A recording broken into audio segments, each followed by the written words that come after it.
Bilindiği üzere modern hemşireliğin kurucusu Florence Nightingale'in doğum günü olan 12 Mayıs, dünyada 1954 yılından beri, ülkemizde ise 1964 yılından itibaren Hemşireler Günü, onu takip eden hafta ise Hemşirelik Haftası olarak kutlanmaktadır.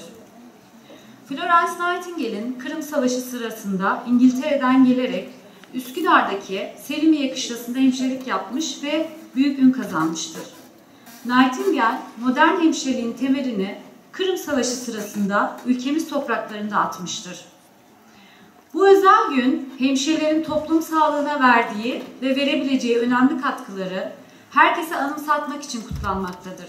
Hemşirelik Haftası boyu ise hemşirelik mesleğinin toplum yararına gelişiminin önündeki engellere, toplumun ve ilgililerin dikkati çekilmektedir. Biz de bu özel günde hemşirelikte profesyonellik, Türkiye'de değişen sağlık politikaları ve hemşirelik konulu iki temayı çok değerli hocalarımızın katkısıyla sizlere sunacağız. Misafir olarak dışarıdan 2 tane çok değerli hocamız var aramızda. Kendilerine huzurlarınızda bizi kırmayıp geldikleri için de teşekkür etmek istiyorum. Ülkemizde bilindiği gibi 1954 yılında çıkarılan hemşirelik yasası 2007 yılına kadar geçerliliğini korumuştur. Hemşirelik kanunu ancak 2007 yılında düzenlenebilmiştir. Bu düzenleme özellikle meslek tanımı, meslek üyesi tanımı, meslek alanı tanımı, meslek alanı yönetimi gibi önemli tanımlamaları sağlamıştır. Daha sonra hemşirelik yönetmeliği 8 Mart 2010 ve 19 Nisan 2011'de bu yönetmeliğin ekleri olarak düzenlenmiştir. Hemşireliğin varoluşu savaşlarda ve salgın hastalıklarda uzun süreli ızdırabı, acıyı hafifletmekle başlamış. Daha sonra sağlığı korumak, geliştirmek, sağlık eğitimi ve bilimsel yaklaşımlarla zenginleşerek bugünkü sağlık hizmeti sunumundaki önemli yerini almıştır. Hemşirelik mesleği, gerçi konuşmalarımız örtüşecek belki Serdar Hocam'la. Hemşirelik mesleği adına tüm dünyanın saygı duyduğu ve kabul ettiği Avrupalı aristokrat bir aileye mensup olan Florence Nightingale 1854-1856 yılları arasında Kırım Savaşı nedeniyle İstanbul'a gelmiş ve Selimiye Kışlası'nı bir hastane gibi kullanarak yaptığı çalışmalarla dünyada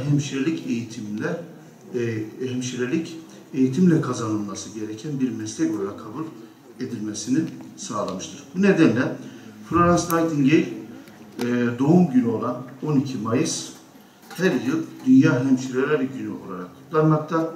Aynı zamanda o haftayı da Hemşireler Haftası olarak kutlamaktayız.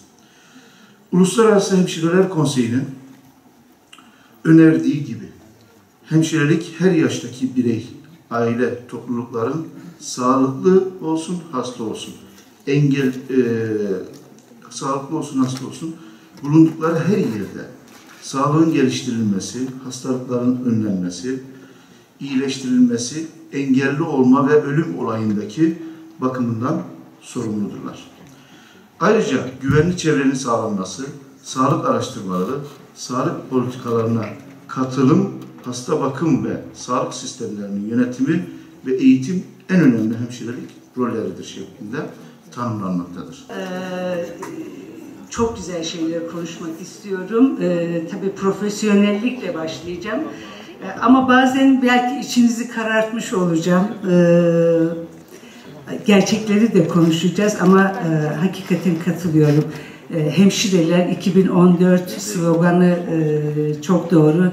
Hemşireler değişimde bir güçtür ve sayımız da hiç az değil.